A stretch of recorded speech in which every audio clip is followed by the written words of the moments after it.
Uh, Thank you, Teresa, for that warm introduction. I am in awe, and I'm grateful to you for my recovery as well. That I'm so excited that we get to trudge this road. For me, trudging means walking with purpose, and we do get to walk this road with purpose. My name is Sunshine Day, and I'm an alcoholic. And wow, I'm grateful to be able to share just a bit with you on this topic of prayer and meditation, and how we use prayer and meditation to improve our conscious contact with our higher power, praying only for the knowledge of God's will for us and the power to carry that out. It's a mouthful. What an order. I can't go through with it. um, my sobriety date is January the 10th, 1987. And I like that day. I think I'm gonna keep it, and one day at a time, as long as I am actively involved in my recovery, I get to keep it. Um, which also then means that I have to be actively involved in these steps. Wow, where I am today, as in particular with step 11, and one of the things that I'm constantly reviewing in my own mind is that, I'm seeking to improve my conscious contact with God, which then says to me that if I'm improving my conscious contact with God, that somewhere along the line, I've actually made conscious contact. And I find that I've made that in steps 2 and 3. I've done that in step 5, where I admit to God, to myself, and another human being. I do that in step 6 and 7. And that by this time, by the time I get to making my amends and being on the other side of that, and continue to take personal inventory as a result of those, I'm going to call them small steps or baby steps. What has happened for me is the development of my conscious contact. It has started, it has been created. And yet I love that the founders of Alcoholics Anonymous found it necessary to say, but wait, there's more. We have to improve upon this conscious contact. And how we do that is we seek through prayer and meditation. And so what I can share with you is that over the years, my prayer and meditation stuff has been solid, and then it's been liquid. It's been on track, and then it's been off track. It has been way up, and then it goes way down. And that it hasn't been steady. And I want to be quick to judge myself and go, well, why? Why, as a as clergy, as a practitioner, as a minister, why is it that I can't do something on a regular basis uh and be consistent with it? And the truth is that I have. But what I can share with you is that after a while, this stuff gets stale. After a while, for me, my prayers got, my prayers got like blah, blah, blah, blah, blah, blah, blah, blah. My meditation was like, hurry up, meditate, be silent, be still, hurry up, hurry up. Oh, wait, my laundry list. Oh, I got this, I got that to do. And and it becomes non-existent.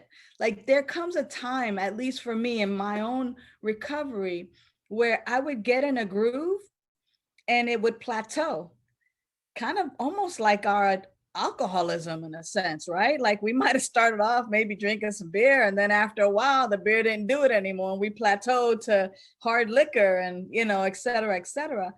And I find that it is the same with my spiritual practice. And so, um, 6 months ago, my spiritual practice consisted of the moment I knew that I was alive and awake in the morning, like, oh crap, I'm alive. The first thing with, after, oh crap, I'm alive, and the excitement that I get to live another 24 hours maybe, was, oh, it's a great day to be alive. And even not coming out of bed, but it could be 2, 3, 4 o'clock in the morning. But at that moment, when I recognize and realize that I am alive, I moved into this space of gratitude. This is a great day to be alive. Thank God that I'm alive. I'm grateful to be alive. And immediately then continued, even if it was 2 o'clock in the morning and I was just kind of turning over and getting comfortable in bed, even in that moment, the gratitude and what would help me fall back asleep if it wasn't time to fully get up was then going, ah, I'm grateful that I have 2 feet. And oh, by the way, 10 toes on those 2 feet. And I have ankles. My ankles are working. Oh, my legs are working. I give thanks for my legs. I'm grateful for my legs. And I would begin to work my way up my body in this attitude of gratitude. And what would happen on the days that it was time for me to get up, I would get up, I drinks water. Now, water for me is life, is life. Part of my spiritual practice is to have water. I put the water there at the end of the night so that this way, when I'm waking up in the middle of the night or when I wake up, that I am nourishing my body, that I am drinking something and putting something in my body, which I believe and think is a source of life. And so part of my spiritual practice, and I call it spiritual practice, and I'll tell you why in just a few minutes, was drinking that water. And once I drink that water, I stretch again and give thanks. What's interesting for me is that throughout the day, my spiritual practice and my prayer and meditation has, begins to shift and change. When I get up and I stretch, then I sit at the edge of the bed and I have a moment in silence where I set my intention for the day. What's interesting too is that for me, the word spiritual has a different definition for me today than it did many, many years ago. And that word spiritual for me means anything that affirms life, those things that are life affirming. So for me, drinking water is life affirming. So I begin to actually look at feeding myself, drinking, how I drink, that all of those activities are spiritual. They affirm my life. They lift my life up. They raise me up. They don't destroy my life. It actually increases my life and it improves upon my life. So for me, drinking water and having water at the edge of my bed is a spiritual practice. Now, the other thing that I started doing was doing these affirmations, and that's why I picked that page on page 86 where it says here we ask God for inspiration and intuitive thought or decision. We relax and take it easy. We don't struggle. We don't struggle. Like, I don't know about y'all, but I go to a lot of meetings. And you know what I hear? I hear a lot of struggle. I hear a lot of complaining. I hear a lot of my life sucks. I hear a whole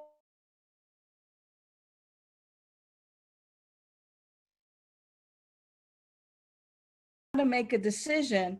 We relax and take it easy.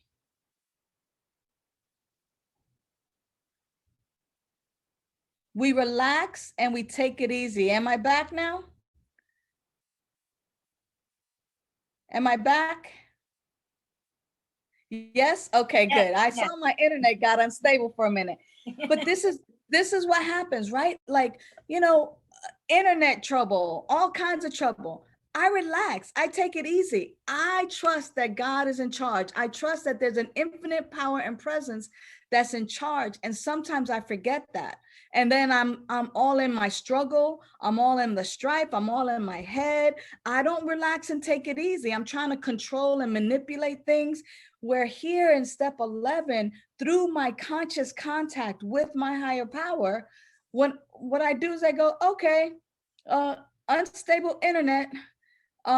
What do I do? Do I wait?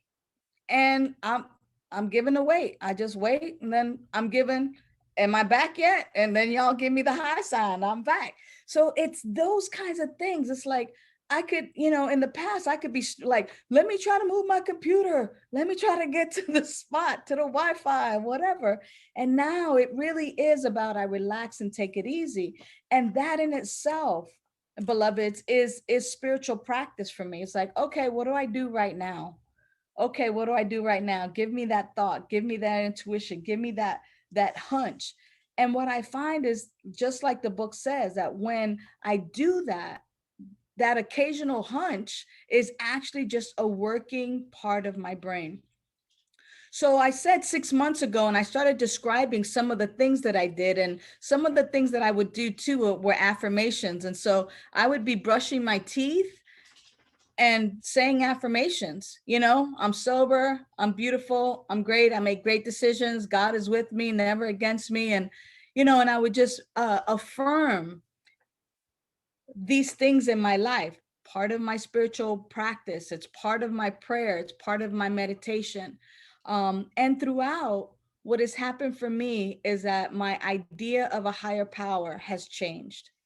So what I wanted to do in my first 40 minutes was actually introduce you to my higher power, um, by just kind of sharing this simple exercise that I have done that actually helps me have conscious contact with my higher power. And technically, I'm not even going to introduce you to my higher power, but I'm going to maybe help you discover where your higher power is as well. And I like calling this like the set aside. Y'all know that set aside prayer that came about once upon a time. Let me set aside everything I think I know and all of that stuff, set aside. So now this like mini meditation, in a sense, is the set aside. And if you're willing, I'm just going to invite you to just you can gently close your eyes, or you can cast a soft gaze on something that's inspiring to you. But I'm gonna ask you that you just notice the natural pattern of your breathing and just get in touch with that.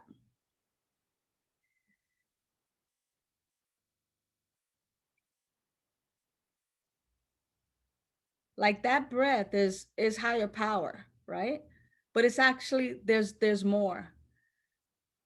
And as you're quiet, what I'm going to ask you to do is just set aside who you are.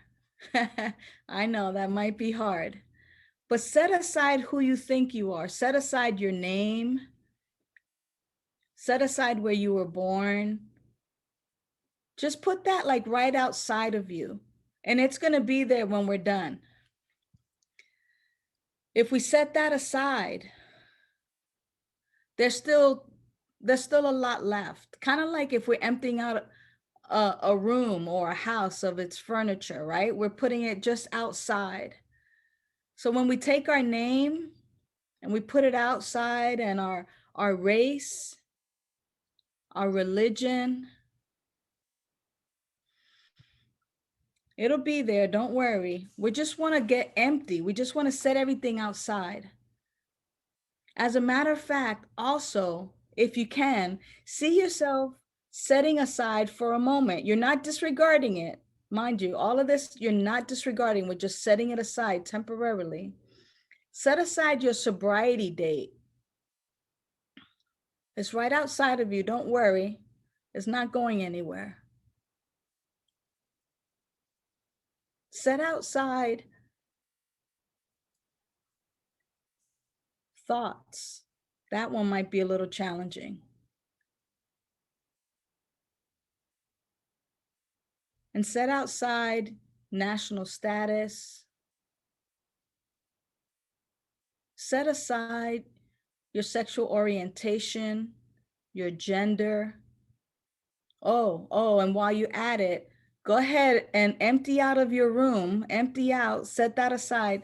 Set aside any titles you might have, meaning like mom or dad, Set those aside right now too. Set aside titles like doctor, lawyer, reverend, any titles, any degrees. Just set that aside just for a little bit. And what you might find is that when we really set out all of the things that we think we are, our name, our age, our race, our gender, our sexual orientation, our past, our present, our future, when we just empty out of all of that stuff, what you may find that is still present in your body temple, in this house, in this presence, what you might find there is not your identities, but you might find that life force, that all that's really left, right, is that breath, is that life force. And when you now begin to just be with that life force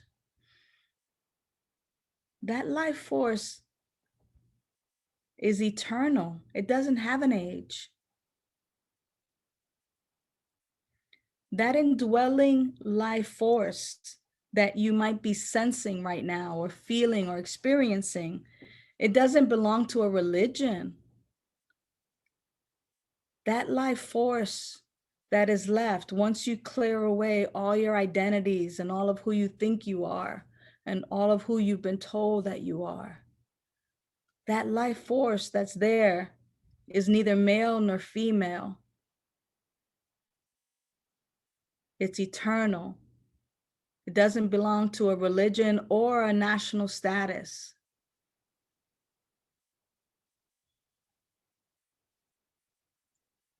That sense right there is kind of what Bill Wilson was talking about when he wrote that deep down within every man, human, and child is the fundamental idea of God, that life essence.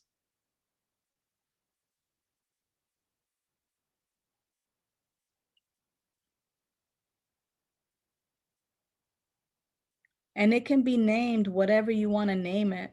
Isness, I am, breath, prana, life force, essence, love. But notice that it doesn't even have a color. It's colorless. It doesn't have a race. It is that life force that is living as you right now. That life force is living as you. And that life force is now in your body. So now you can begin to take back all the stuff that you want, you know, that you have a body, that you have a brain, that you have these social identities. And as you begin to gently open your eyes again and become very, very present, if you took the time to be able to just get still enough and quiet enough to tap into that, that is the practice for me of prayer and meditation, is to be in contact and in touch with that. Because for a long time, I wasn't even in touch with that. And I was able to relay it back to back in the early days, our AA triangle, the equilateral triangle. The reason it's equal is because all parts, all sides are equal. All of the angles are equal, meaning that they all have the same importance: mind, body, spirit. And so, recovery, unity, service, and each of those has a correlation with mind, body, spirit. service being spirit. That when I'm in service, it's that indwelling presence connecting with your indwelling presence. That's what they mean when they say namaste. It's just like that I am presence, that life force presence in me sees, recognizes, and honors that life force presence in you. And that's why clearly I can say that we are one, because I told you I was going to introduce you to my higher power, but you might have just found yours. And it's in me and it's in you. And so when I have challenges with my neighbor and with my wife or with my friends, I get to remember through my own prayer and meditation that we are one, that that same presence in me is living in, through, and as each and every one of us. You know, I love it in the big book where it says that um it is in the final analysis that deep within us the great reality can be found. And if we notice, capital G for great, capital R for reality, meaning a higher power, meaning God, the great reality can be found within.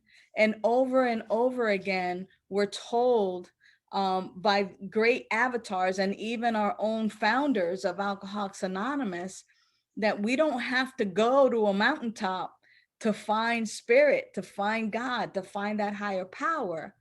You know, and that it reminds me of the joke. This is not like true, but there's a joke, you know, that God and the angels were hanging out and God was like, you know what, I want to hide from the people. You know, where do you think I would hide that they couldn't find me? And one of the angels said, hide inside of them, they'll never look there. They'll never look there.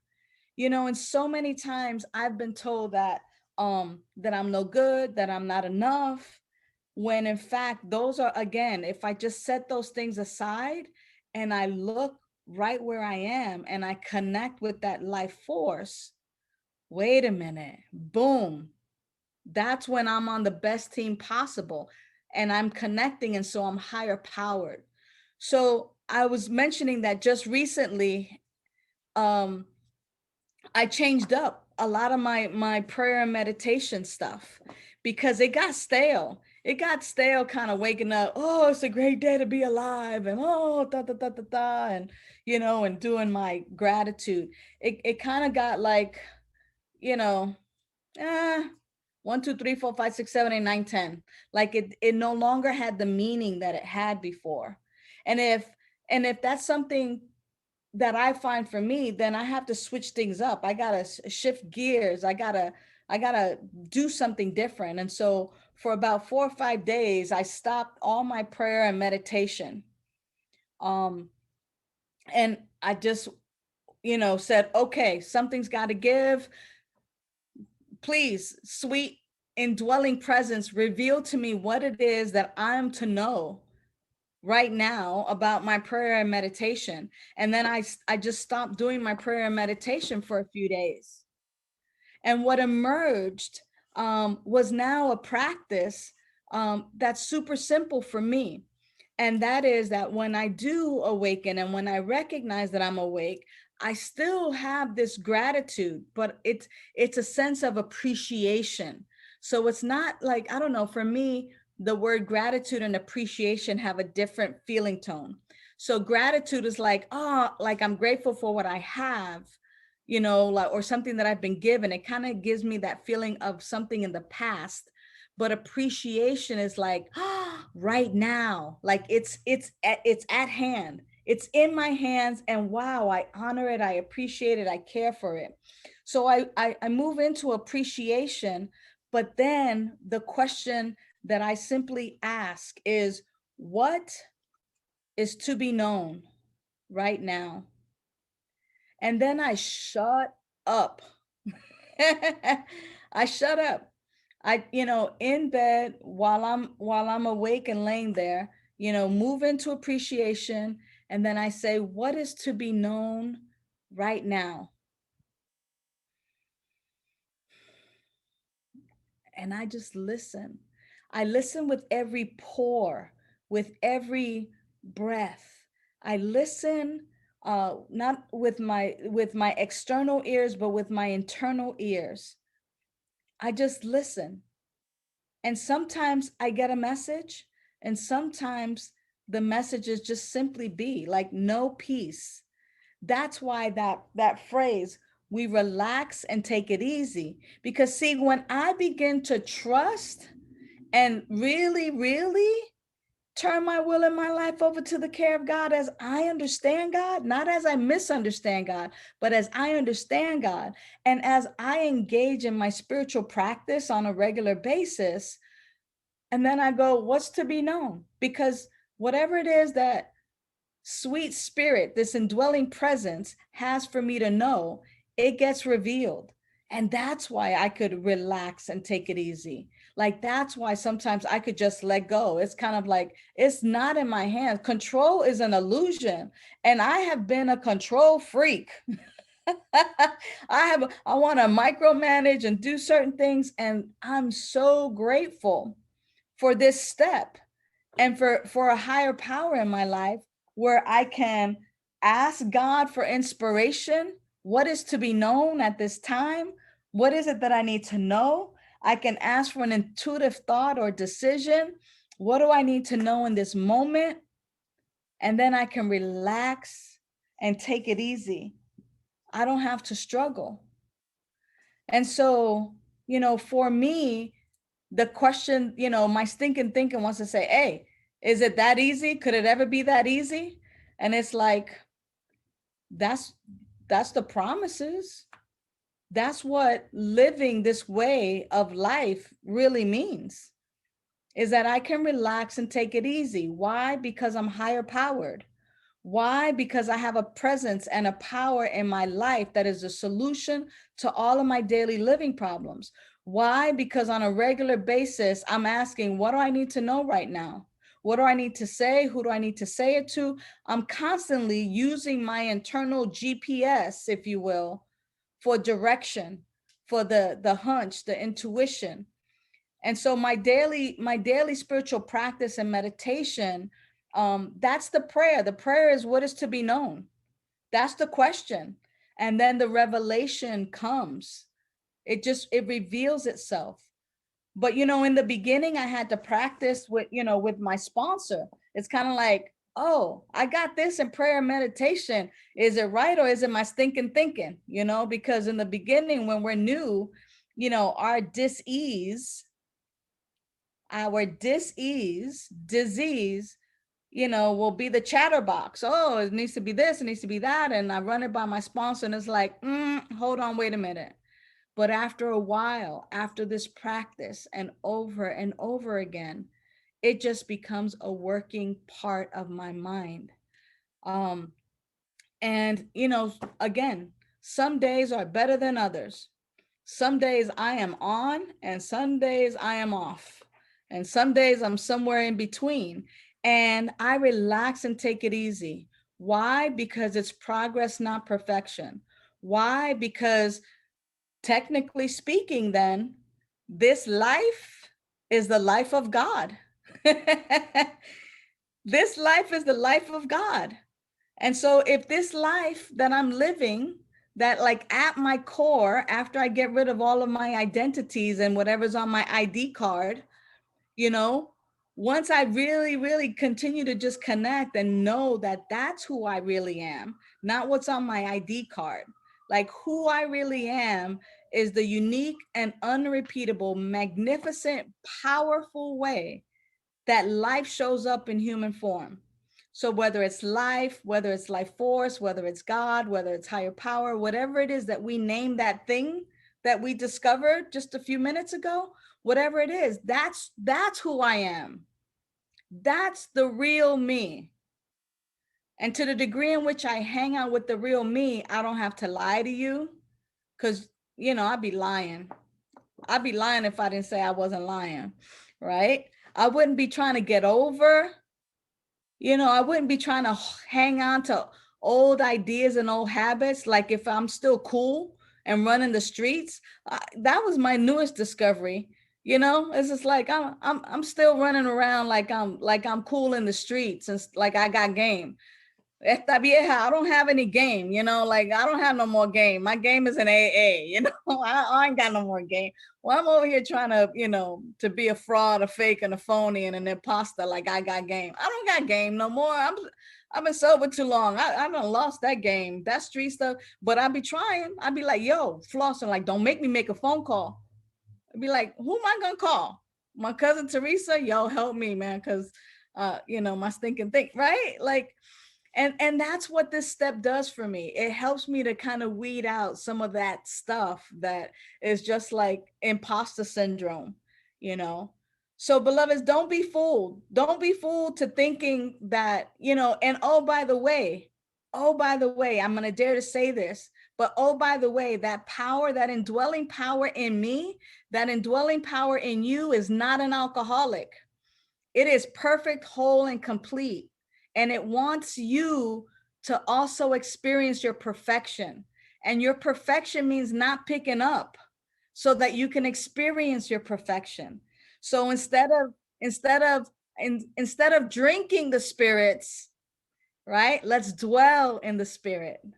Let us dwell and hang out there, because that is really where the joy of life comes. I live a happy life now. I mean, even with some of the challenges that I'm going through, my life is amazing, and this is just a great reminder for me on a daily basis, again, to turn it over, to seek, my indwelling presence and have conscious contact there, so that I might live my best amazing life, and so that you live your best amazing life. Because when we see each other do it, we get the hope. It's like, wow, if she could do it and it lives in me, let me hang out. It'd be like somebody be calling you for a date. They'd be like, yo, you want to come out hang out? No, I'm dwelling in the spirit right now, like chill. Call me later. I got a date with my higher power, with my higher self. And you'll find, for me, that's what I found, that I didn't want to be hanging around and doing all kinds of craziness, that I wanted to like be in that sweet spot of my meditation and my prayer work and my affirmations and my sacred service work. Like anything that affirms life is spiritual. And so for me, all of those things get to be super spiritual. All right. I don't know where I'm doing with time, but I think I feel complete.